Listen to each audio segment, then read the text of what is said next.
కర్నూలు జిల్లా హోలగుంద మండలం దేవరగట్టులో అక్టోబర్ 2న జరిగే కర్రల సమరానికి సర్వం సిద్ధం చేస్తున్నారు.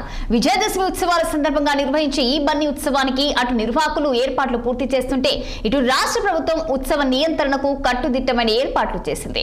కర్రల సమరం మినహా యథావిధిగా పూజలు, కళ్యాణం, భవిష్యవాణి నిర్వహించేందుకు యంత్రాంగం అన్ని ఏర్పాట్లు చేసింది. అయితే భక్తుల సాంప్రదాయం నెగ్గుతుందా లేక ప్రభుత్వ ఆదేశాలు అమలవుతాయా అనే అంశం ఆసక్తికరంగా మారింది.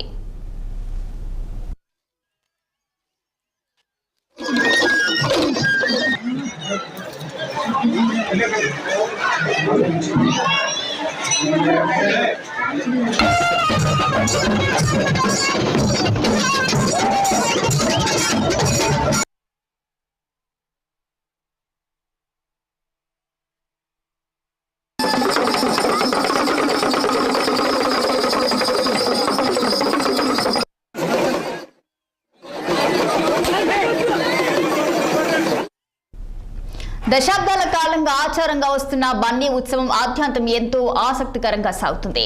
మాలమల్లేశ్వర స్వామి విగ్రహాన్ని తీసుకెళ్లేందుకు ఇరు వర్గాల కర్రల సమరం చేస్తారు.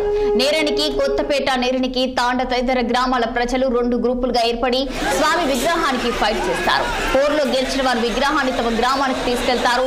ఉత్సవ విగ్రహం తిరిగి గ్రామానికి చేరే వరకు అత్యంత కట్టుబాట్లు, నియమ నిష్ఠలను పాటిస్తారు.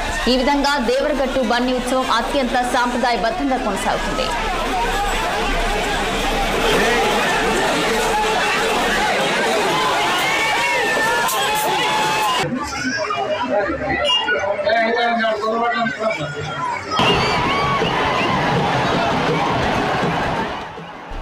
బన్నీ ఉత్సవాలకు సుదూర ప్రాంతాల నుంచి ఇనుప కర్రలు, అగ్ని దివిటీలు పట్టుకొని కొండ కోనల మీదుగా భక్తులు వస్తుంటారు. 800 అడుగుల ఎత్తులో కొలువు తీరిన పార్వతీ పరమేశ్వరులను దర్శించుకొని పూజలు చేస్తారు. శివ పార్వతుల కళ్యాణం జరిపించి అనంతరం ఉత్సవ మూర్తులను పల్లకిలో సింహాసనం కట్ట వద్దకు చేరుస్తారు. అప్పుడే బన్నీ కర్రల ఫైట్ హోరాహోరీగా జరుగుతుంది. ఉత్సవ మూర్తులను తమ గ్రామానికే దక్కాలంటూ భక్తులు కర్రలతో శబ్దం చేస్తూ పోటీ పడతారు. బన్నీ జైత్ర యాత్రలో కర్రలతో కొట్టుకోవడం, తలలు పగిలి రక్తం చిందించడం తరతరాలుగా వస్తున్న ఆచార సాంప్రదాయంగా భావిస్తున్నారు. ఈ క్రమంలో వ్యక్తిగత కక్షలకు కూడా కొందరు వేదికగా మార్చుకుంటున్నారు.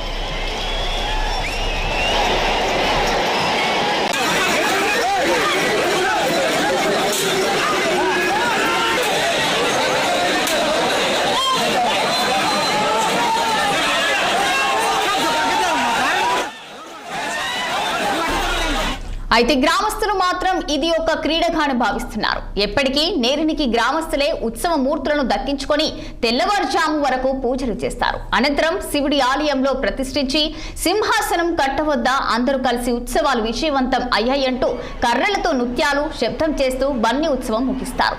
వేలాది మంది ఆచారంగా నిర్వహిస్తున్న ఈ ఉత్సవానికి ప్రభుత్వం గాని, పోలీసులు గాని ఏమి చేయలేకే వారికి అనుగుణంగా ఏర్పాట్లు చేసే పరిస్థితి నెలకొంది.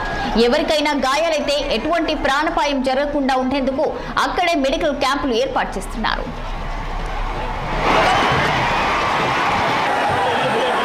మాలా సహిత మల్లేశ్వర స్వామి దేవస్థానము దేవరగట్టు ప్రతి సంవత్సరం మాదిరిగానే ఈ సంవత్సరం కూడా దసరా బండి మహోత్సవాలు నెలకి తాండ కొత్తపేట గ్రామ ప్రజల ఆధ్వర్యంలో జరుగుతాయి. ఈ నెల 27వ తారీఖు స్వామివారి కంకణ ధారణము, నిశ్చితార్థము, ధ్వజారోహణంతో ప్రారంభమయ్యి 2వ తారీఖు విజయదశమి రోజు స్వామివారికి, అమ్మవారికి కళ్యాణోత్సవం జరుగుతుంది. కళ్యాణోత్సవం జరిగిన తర్వాత విశ్వ విగ్రహాలను ఇరుపైన నుండి ఊరేగింపుగా బండి జైత్రయాత్ర ఊరేగింపు రూపంలో ముళ్ళబండ, పాదాలగట్ట నుండి రాక్షసపడి నుండి శివవృక్షం చేరుకుంటారు. అక్కడ స్వామివారికి, అమ్మవారికి ప్రత్యేక పూజలు నిర్వహించి వనికేరు చెరువు కట్ట మీదుగా ఎదురు బస్సులను కూడా చేరుకుంటారు. ఎదురు బస్సులను గుడి మీద భవిష్యవాణి వినిపిస్తారు పూజారి. తర్వాత ఎదురు బస్సులను గుడి నుంచి సింహాసనం కట్టకు చేరుకుంటారు విగ్రహాలు. చేరుకున్న తర్వాత అక్కడ మహామంగళారతి నిర్వహిస్తారు. ఇంతటితో ఈ బండి ఉత్సవం ముగిసిందని గ్రామ ప్రజలు యావత్ ప్రజానికానికి, భక్తులకు తెలియజేస్తారు. 4వ తారీఖు ఉదయం మూల విరాటికి ప్రత్యేక పూజలు నిర్వహించబడతాయి. అదే రోజు సాయంత్రము 5 గంటలకు రథోత్సవం ఉంటుంది స్వామివారి అమ్మవారు. మరుసటి రోజు 5వ తారీఖు ఉదయం 20 ఆట, పుట కార్యక్రమాలు ఉంటాయి. అదే రోజు సాయంత్రము క్రీడోత్సవము, వసంతోత్సవము, కంకణ విసర్జనం ఉంటుంది. 6వ తారీఖు నడిగి గ్రామం విగ్రహాలు ఈ దేవరగట్టు నుండి నడిగి గ్రామం అని చేరుట చచ్చే ఈ బండి ఉత్సవాలు ఇంతటితో ముగుస్తాయని గ్రామ ప్రజలు యావత్ ప్రజానికానికి తెలియజేస్తారు. కురువు గాదలింగ, బొగ్గు ఈరన్న, కురువు వన్నూరప్ప, వీరాపురం శ్రీను, కోసి శ్రీను మరియు నగిరిగేరి వీరేష్ వీళ్ళ ఇళ్ళలో ఈ గొడ్డలు అయితేనేమి రింగుల కట్టలు అయితేనేమి స్వాధీనం చేసుకోవడం జరిగింది. కేవలము ఈ మారణాయుధాలను స్వాధీనం చేసుకోవడమే కాకుండా వీరిపైన మారణాయుధాల చట్టం ఏదైతే ఉందో ఆర్మ్స్ యాక్ట్ అని చెప్పేసి అంటారు.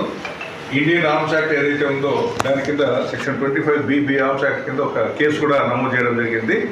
సో ఎవరైనా సరే మామూలు కర్రలు కాకుండా రింగుల కట్టెలు కానీ లేకపోతే ఇక్కడ ఉన్న ఇలాంటి ఈటలు బరిసెలు కానీ లేకపోతే ఈ గండ్రగొడ్డలు కానీ ఇట్లాంటివి ఏదైనా తీసుకుంటే ఇవన్నీ కూడా చట్ట ప్రకారం నేరం అవుతాయి. కాబట్టి వీరిపైన ఏ విధంగా అయితే ముందస్తుగానే ప్రివెంటివ్ చర్యల్లో భాగంగా కేసులు నమోదు చేయడం జరుగుతుందో అందరిపైన కూడా చాలా తీవ్రమైన కఠినమైన చర్యలు తీసుకోవడం జరుగుతుంది. చట్ట పరిధిలో వీళ్ళపైన సీరియస్ యాక్షన్ తీసుకోవడం అనేది జరుగుతుంది. ఇది అందరూ కూడా మిగతా చుట్టుపక్కల ఉన్న గ్రామస్తులు అందరూ కూడా కేవలము పండుగను పండుగగా ఉత్సవాన్ని ఉత్సవంగా తమ సాంప్రదాయాలని నిరాఘాటంగా కొనసాగించుకోవచ్చు. కానీ ఎవరైనా సరే చట్ట వ్యతిరేక కార్యకలాపాల్లో పాల్పడితే వాళ్ళందరిపైన కూడా ఈరోజు ఏ విధంగా అయితే కేసు నమోదు చేయడం జరిగిందో అదేవిధంగా కేసు నమోదు చేయడం జరుగుతుందని చెప్పేసి అని పత్రికాముఖంగా గ్రామస్తులకి అందరికీ కూడా తెలియజేస్తున్నాము. పట్టుదలకు తోడు కష్టపడి చదివితే తప్ప